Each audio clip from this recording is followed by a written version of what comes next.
program. We live in a very complex world. We live in a world where absolutely everything is changing. How we fight wars, why we fight wars, what is the meaning of war? Who are our enemies? And are our enemies inside? We're looking at an ever-changing world, and one where we better deal with the ethics of the changes that are coming our way, or we just will find ourselves gravely lost. Now, there is a push for private armies, and I am so torn on private armies because I see what our United States government does, and I see how they fight wars. However, I'm a little concerned about private armies because if you had an army of 100,000 people, and I mean really trained, couldn't you take on Great Britain and probably win?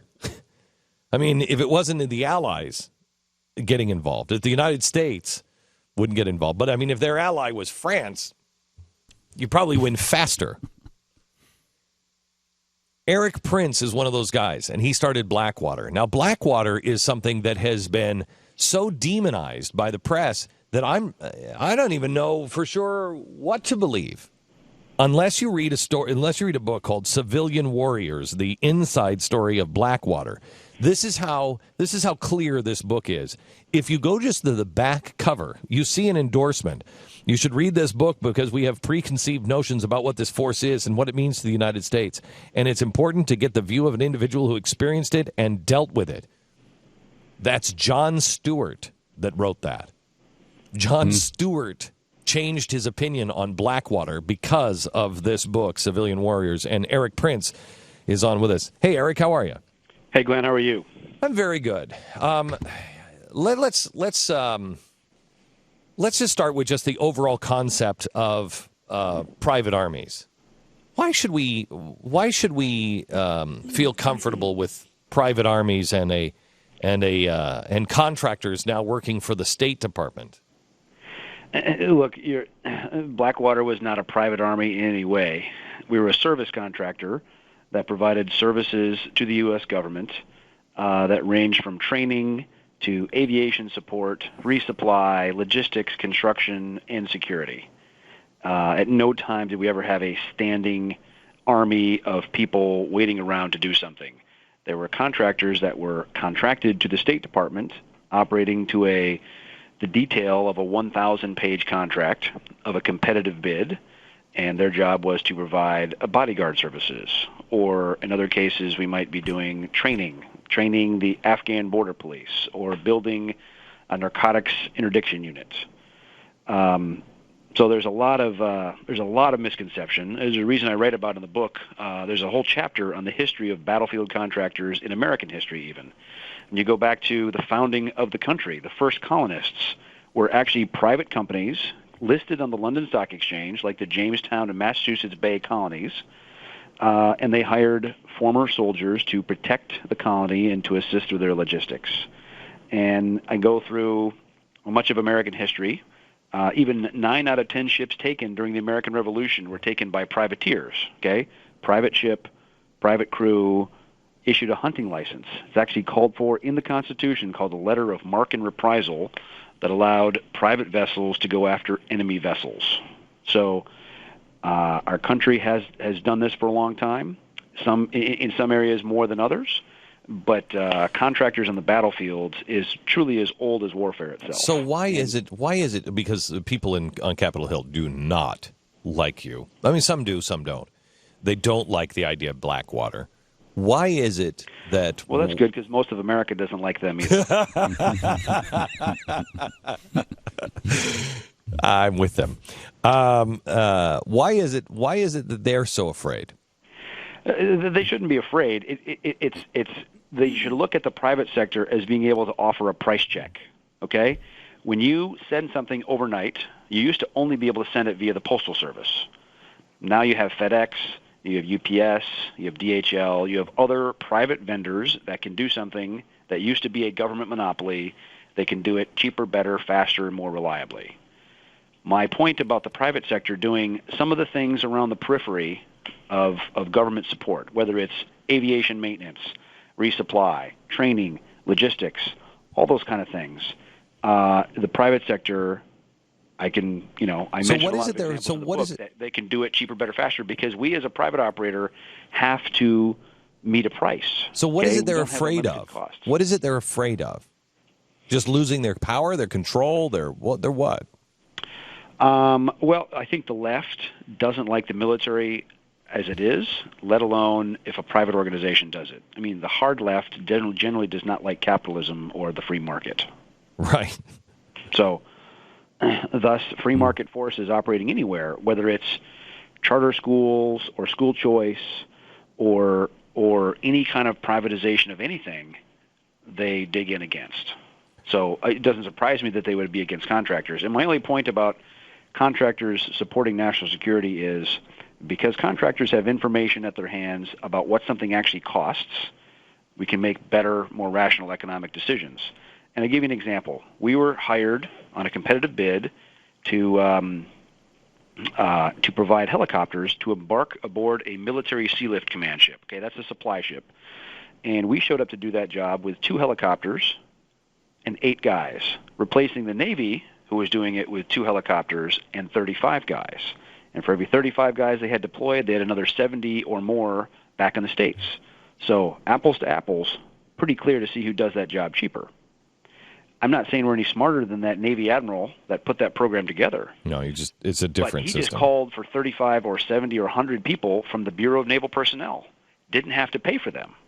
And when you have a free good, you tend to use a lot more of it. It's the difference between, honestly, the Secret Service and a firm like Gavin DeBecker. The Secret Service, they don't ever have to really think in many ways. All they have to do is just call for more. They just shut the street down. They just call for more backup. Shut the street down. They can call for more people. And it doesn't. They don't ever have to worry about price. And quite honestly, I think it makes you sloppy in the end. I would agree. Can you tell me, what do you think this phrase means from the president? He said this, and I think this is really disturbing. Can you just tell me what you think this phrase means? We cannot continue to rely only on our military in order to achieve the national security objectives that we've set. We've got to have a civilian national security force that's just as powerful, just as strong, just as well-funded. What do you think that means? I have no idea what that means, and maybe he's endorsing the Second Amendment and the right of people. I don't think so. It's good to hope. Come on. Let me switch gears and go to ISIS. We knew who these people were. We've known who they were for a very long time. The people in Benghazi that were killed, private contractors, we just left them behind, just discarded them. I think we were running guns over to Syria. No, actually missiles. Okay, there you go. Do you have anything on Benghazi you want to share? No, look, the reason that annex was there is they were buying back missiles from the Libyans and shipping them to Syria. Which was the theory of mine about 3 days into it, and just hammered to death for it, and nobody seems to care. So we know exactly. We were part of all of this. We were doing really nasty things. We left people behind. And we don't care about them at all for some reason or another. Now we have ISIS. We are dropping. We're dropping missile systems and weapons, and ISIS is getting them. We're arming the wrong people. I think we're going to try to help take down Assad, which is only going to destabilize things more. What should we be doing, Eric? Well, if the Assad regime were to fall right now, then ISIS would be running Syria as well. Correct. We can do the whole post analysis of what was done wrong that led to ISIS being in charge, but now The people we should be supporting vigorously are the Kurds. They have yet to receive any serious weapon systems despite all the promises and assurances from the U.S. government. So these poor guys are still going head-to-head with ISIS, who captured 5 heavy divisions of American equipment, new state-of-the-art stuff, and another 3 major logistics bases worth of ammunition, including they have Stingers, they have Hellfire missiles, ISIS does, that they captured from a resupply convoy coming to Baghdad from Kuwait. So they are very well equipped to fight for years to come. The Kurds, on the other hand, are fighting with old Saddam-era stuff that they captured in the 90s, and they're completely outgunned and outmatched. They fight bravely, but it's hard to take on a fully armored vehicle with just an AK. That is not a fight you ever want to be in. So giving them serious horsepower weaponry is the first thing. Second, you've got to be able to push back the Iranian influence in Baghdad. The Iranian army, the IRGC, the Iranian Revolutionary Guard Corps, is effectively running much of the Iraqi army, particularly all the Shia militias that have come in to supplement the Iraqi army. So at some point, some force is going to have to crush ISIS and prevent them from spreading, because they will spread. They are now trying to get going in Egypt. You have radical Islamists in Libya that have professed allegiance to ISIS as well, to the caliphate. So now you have Egypt with some crazies on their western boundary. They have problems in the Sinai, and this cancer will spread. You're going to have to deal with some of the primary tumors to suppress them, or they're going to continue to metastasize. Last couple of minutes here with Erik Prince, author of Civilian Warriors, Inside Story of Blackwater. He was the guy who started Blackwater. Eric, scant few people want to send ground troops in to deal with ISIS. But something that's been suggested fairly recently is that maybe a private army could deal with this. Maybe we send in, and you said that Blackwater wasn't a private army, but you could have it act in that capacity. Could you not? Would that work? Would something like sending Blackwater in to deal with these guys, 20,000 private contractors to no, deal you with wouldn't ISIS? Even need that many. 10,000? I mean, less. Even less than that. Less than that. So would you advocate for something like that? Would that work? Wait, why would it take? Why are we talking about, you have to have 30,000 troops, and you're saying we could do it for what, 5? I would say 5. 5,000 people. With a good organic air package, artillery, and armor. Look, ISIS flows from being an Al-Qaeda-like pure terrorism force, IEDs, ambushes. They mass their forces very quickly, up to doing company, even up to battalion-size operations. But a unit that could move on them with battalion-size operation, with armor, with artillery, with some air, and that's well supplied and will pursue them relentlessly. They're not used to standing and fighting against that level of organized force. Why would that be a bad thing? Why would we not do that? Why would we not do that? Well, it's ultimately a political question. I'm saying from the private sector, yes, it is very possible to do this.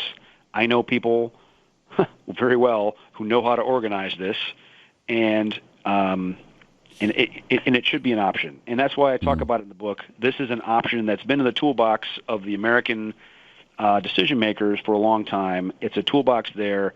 It's what happened. Look what the Flying Tigers did. They took on the Japanese Imperial Air Force over China and really stomped on them for a year before the U.S. ever got in the war, because the U.S. couldn't put troops into China to help defend China from Japan. Erik Prince, author of Civilian Warriors. When you're in Dallas next time, please come by. I'd love to have you here and spend an hour with you. All right. Sounds Fascinating guy. Thank you very much. Civilian Warriors is the name of the book.